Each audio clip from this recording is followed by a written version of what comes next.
Hello BookTube. Figured I'd finally make a video after my long hiatus. This video is going to be in honor of Joseph Robinette Biden and his timely inauguration. So I did want to start with a couple acknowledgements, like book acknowledgements that I've read recently that I think are really touching. So the first one here is in this book on Emperor Huizong, which I'm not sure if I'm saying that right. This is a biography of the Song Dynasty emperor, and the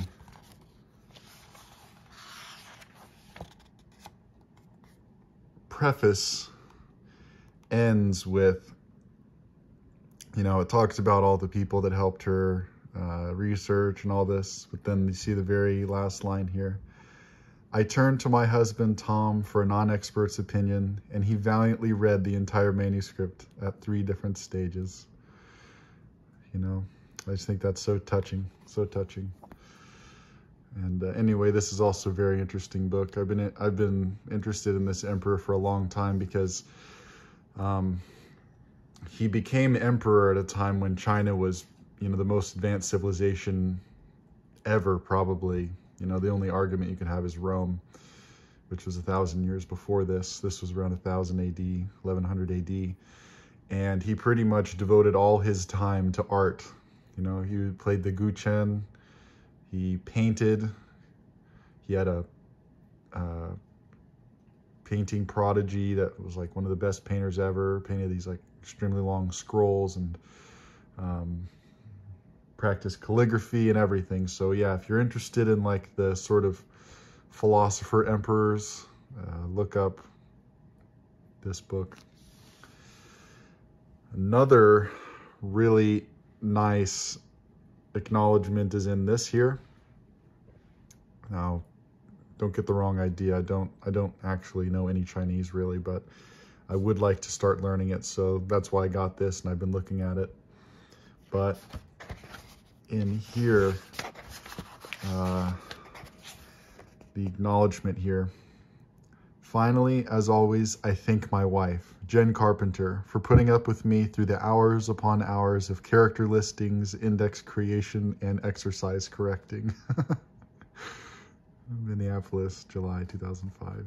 So I thought that was really nice. And then, okay, I'll talk about this one in a second. The last acknowledgement that I wanted to show is in this book here that I just recently got. I was, absolutely,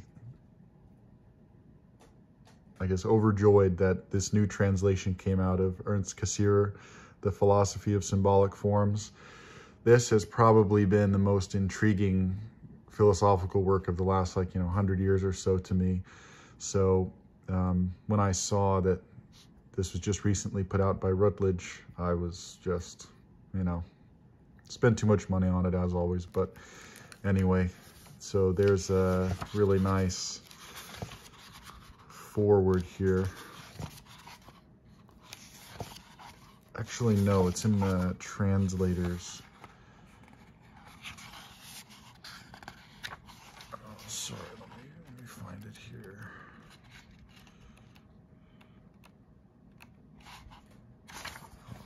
Sorry. Let me look here. I should have planned this better. All right, translator's preface. Okay, right here. What's the difference between a preface and an acknowledgement?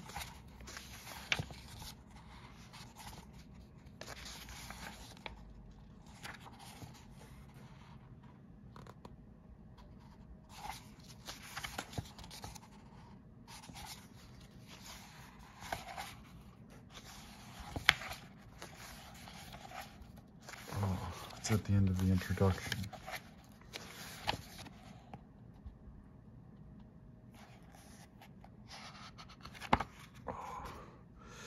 I can't find it. He thanks his wife for reminding him that, oh, translator's acknowledgement, it's 77. Okay, sorry. Bear with me. I should have planned this better. It's worth it.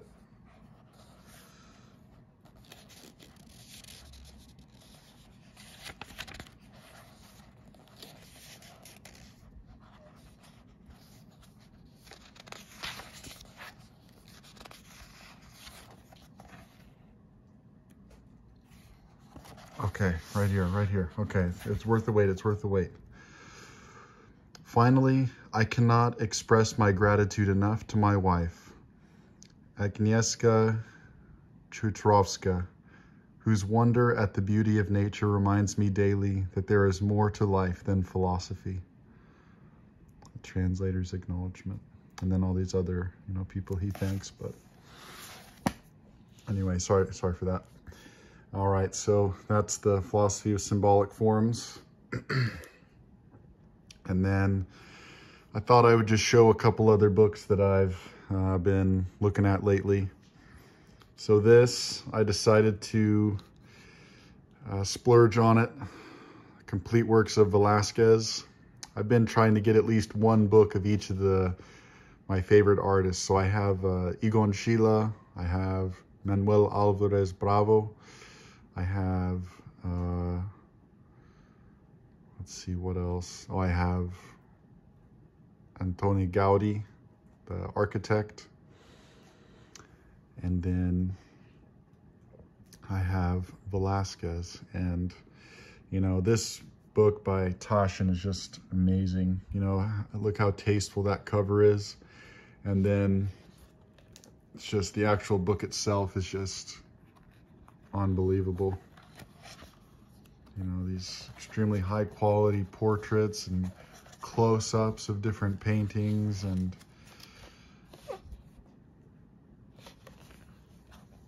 see here, it's just, unbelievable. And then actually, even though it is a little expensive, it's so cheap for what you're actually getting. Look at that. Oh yeah, and then here's the Surrender of Breda.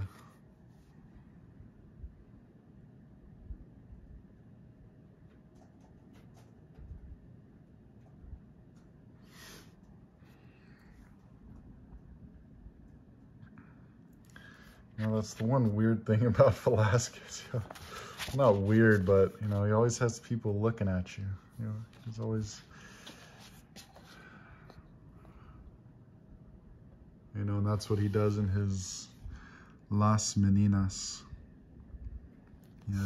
He's the painter himself is looking at you.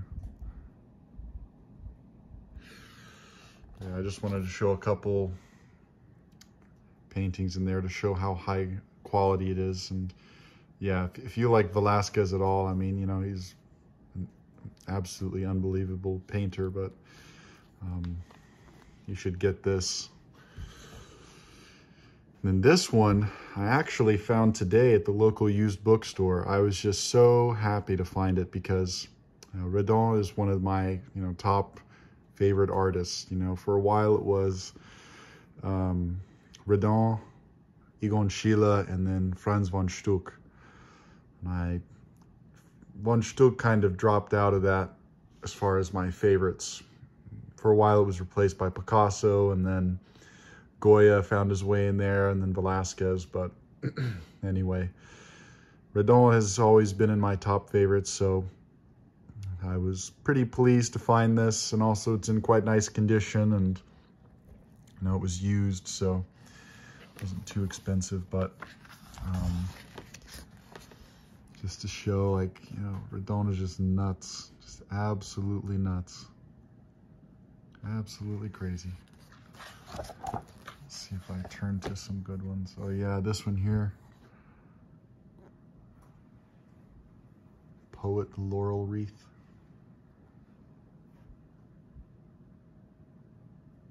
Oh, Profile of Glory, I guess.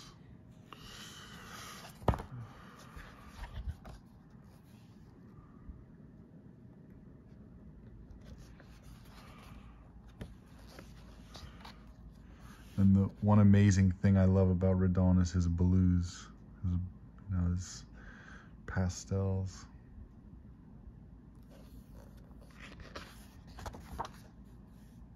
Look at that red there. Hope my phone records the colors accurately. Look at that. Just amazing. Look at that, it's just unbelievable.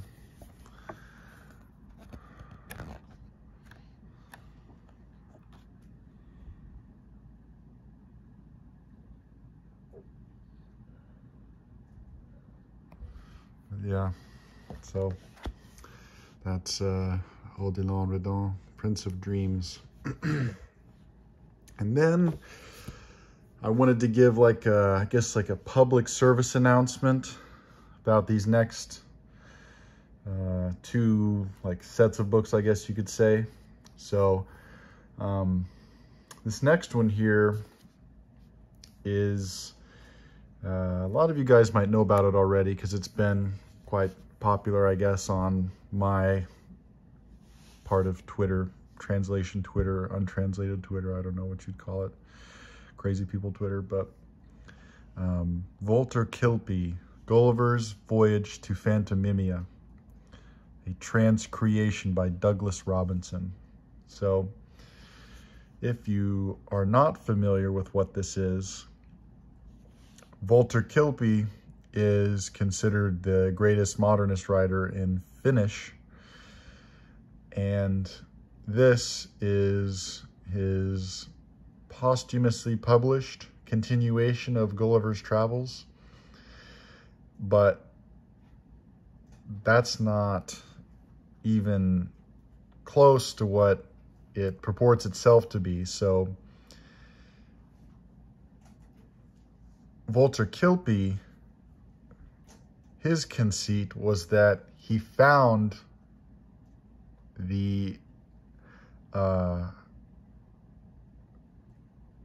like an untranslated voyage, an undiscovered voyage that Jonathan Swift had written of Gulliver, and he translated it into Finnish. And so that was his conceit. But then Douglas Robinson, you know, because of course he didn't find that, he just wrote it.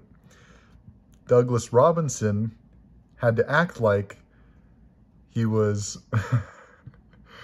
finding the original Jonathan Swift that Kilpi had found and write it almost as if Jonathan Swift had written it. So, you know, as you see here, it has the same sort of capitalization that you'd find in the, you know, early 1700s when Jonathan Swift wrote. But then, you know, Douglas Robinson, the absolute madman himself, has, here, I'll just show you the table of contents here. So, editor's forward, anonymous, random notes toward a Vorticist manifesto. You know, Vorticism, the Ezra Pound and Wyndham Lewis thing, which, you know, wasn't actually found. It's just Douglas Robinson. And then this Julius Nierke, I'm probably saying that wrong, is, you know, he's supposed to be a Finnish scholar who's comparing the translation that Douglas Robinson did and saying all the things that are horrible about it. But that's actually Douglas Robinson saying all the things he enjoyed most about his own translation, or that he likes most about his own translation. So that's just to give you a little bit, you know, not spoiling anything, because, you know, the joy is actually in reading it, but that gives you a little bit of an idea of the, you know, just awesome craziness of this book, which is by Zeta Books. out of Bucharest in Romania. So this is actually the first book I've ever received from Romania, which was pretty awesome. I like to kind of keep track in my head of all the places I've gotten books from, but I'll put a link to this book in the description if any of you guys, you know, haven't bought it yet or haven't heard of it and want to buy it, because it's absolutely amazing. Another thing is, this Zeta Books also publishes Robinson's translation of, oh, the name is slipping. I didn't get much sleep last night. My memory has been a little worse than normal.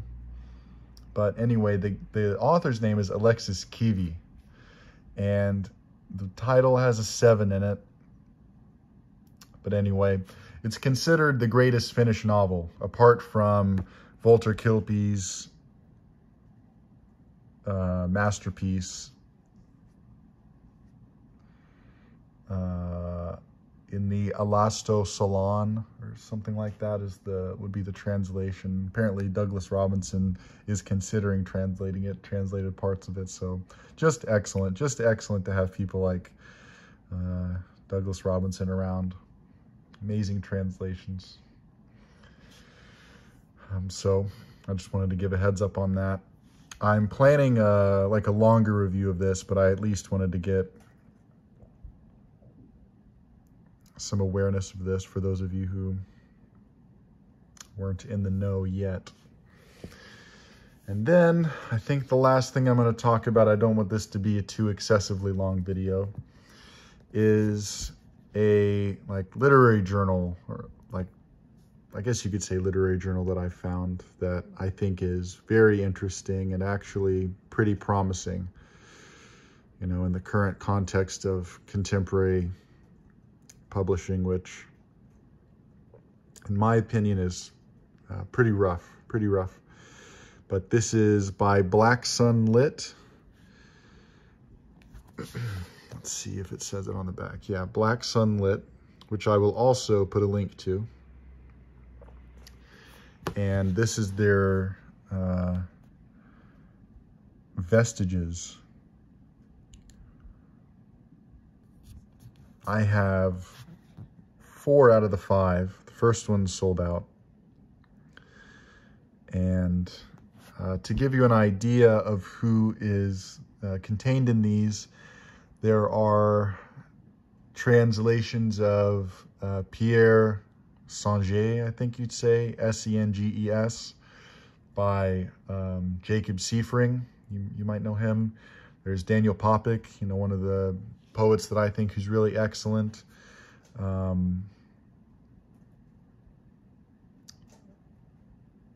Mauro Javier Cardenas, who's publishing some really interesting stuff. He just had Aphasia put out.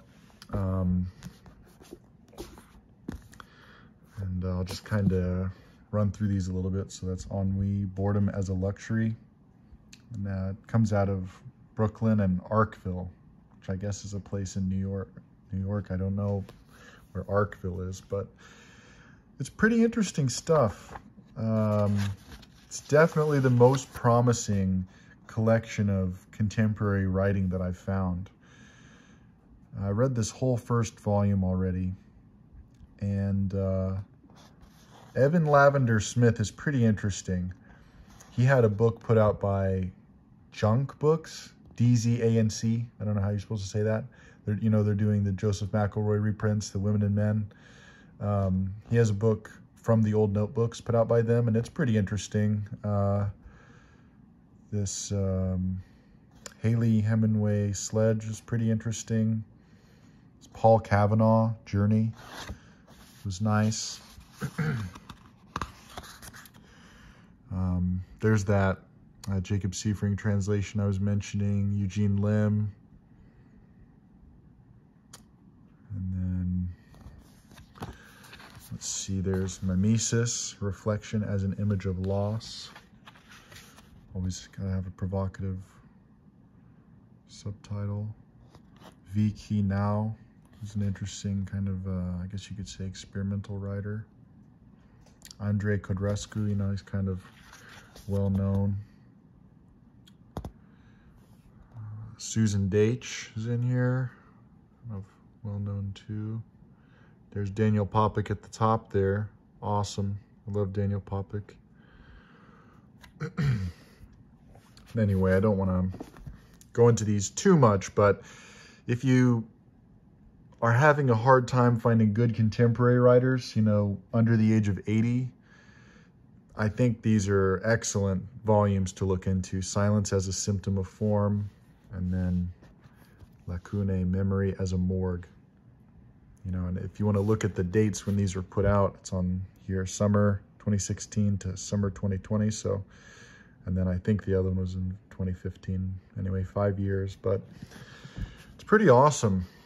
I was very pleased to have found this. I found it a little while ago, but didn't actually bite the bullet and get them. But they also have digital samples, I guess you could call them, of different poems and writings in there that you can find. So I'd highly recommend it. It's always, you know, best thing you can do is to support these people that are actually putting in the work and actually trying, you know. There are definitely good writers out there. They're just not being found for one reason or another. Yeah, but all right, screw it. I wasn't sure if I was going to do it, but I'll share. Got back into my Chinese stuff. Selected poems of Su Dung Pa. Apparently is how you're supposed to say that. Su Dung Pa by Burton Watson. I've had this for a little while. Shocking, actually, how long I've had this. I think my aging has sped up. But here, I just wanted to read this poem. On the Yangtze watching the hills, from the year 1059. From the boat watching hills, swift horses, 100 herds raced by in a flash. Ragged peaks before us suddenly change shape. Ranges behind us start and rush away. I look up. A narrow trail angles back and forth, a man walking it, high in the distance. I wave from the deck, trying to call, but the sail takes us south like a soaring bird. You know, it's just so amazing thinking of that. And also in the context of like the Song Dynasty, with Wei Chong being a little bit later than this poem would have been written. And then Shen Kuo, the Chinese polymath, who this guy actually would have known. And, you know, just thinking of all of that and the Han Dynasty I've been getting into lately. So anyway, I just wanted to read a little bit of excellent Chinese poetry. Copper Canyon Press, one of the best presses out there now, definitely. But yeah, I realized I have 1,000 subscribers now, so I don't know if people who watch my stuff actually care about any of that stuff, but if you think I should do something for 1,000 subscribers, like, I know a general trend, I think, or custom, I guess, would be to do a Q&A. I'm somewhat hesitant to do that, and I also am not convinced anyone cares about my answers to questions, but if that is something that anyone here would care about, I'm willing to do it. So I guess if you have any questions, feel free to ask, but if you also don't have any questions, I don't blame you at all. I probably wouldn't have any questions for me. But yeah, anyway, hope everyone's been doing well. I hope you got something out of this video. I've actually started teaching now, teaching in a high school here in Texas, teaching seniors and freshmen. So it's going pretty well, I haven't had the chance to pick my own stuff yet for the classes, but hopefully I'll be able to, you know, slip in some Ernst Cassirer and Su Dung Pa at some point. All right, well, anyway, death is a gang, boss.